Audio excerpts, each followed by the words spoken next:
पहले तेजस्वी यादव और अब रोहिणी आचार्य वोटर लिस्ट को लेकर सत्ता पक्ष और चुनाव आयोग पर सवाल उठाते हुए नजर आ रहे हैं। नमस्कार, मैं श्वेता और आप देख रहे हैं इंडिया न्यूज अलर्ट। पहले तेजस्वी यादव ने चुनाव आयोग पर सवाल उठाया, कहा कि वोटर लिस्ट में उनका नाम नहीं है, जिसको लेकर चुनाव आयोग ने जांच की और कहा कि तेजस्वी यादव के नाम पर दो वोटर लिस्ट है। ऐसे में तेजस्वी यादव को चुनाव आयोग ने पत्र लिखा है और उनसे जवाब मांगा है। तेजस्वी यादव खुद ही सवाल कर खुद ही फंसते हुए नजर भी आ रहे हैं। और अब राज्य सुप्रीमो लालू प्रसाद यादव की बेटी रोहिणी आचार्य ने सत्ताधारी सरकार बीजेपी और चुनाव आयोग पर सवाल उठा दिया है। रोहिणी आचार्य लिखती हैं कि एक ही मकान में अंसारी, शर्मा, सिन्हा एक लोग कैसे मौजूद हो सकते हैं। वोटर लिस्ट में रोहिणी आचार्य ने साथ ही अपने ट्विटर अकाउंट पर तस्वीर भी शेयर की है, जिसमें उन्होंने साफ साफ लिखा है, चोर चोर मौसे रे भाई।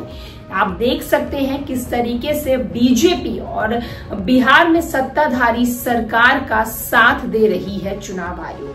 रोहिणी आचार्य ने कहा है कि चुनाव आयोग को इस पर जांच करनी चाहिए और निष्पक्षता से फैसला करना चाहिए। दरअसल आपको बता दें कि चुनाव आयोग को लेकर पहले तेजस्वी यादव, राजद और अब रोहिणी आचार्य सवाल उठाती हुई दिख रही है। तेजस्वी यादव ने चुनाव आयोग से सवाल किया। चुनाव आयोग पर तेजस्वी यादव ने इल्जाम लगाया कि चुनाव आयोग वोटर लिस्ट में उनका नाम ही नहीं दिए हैं।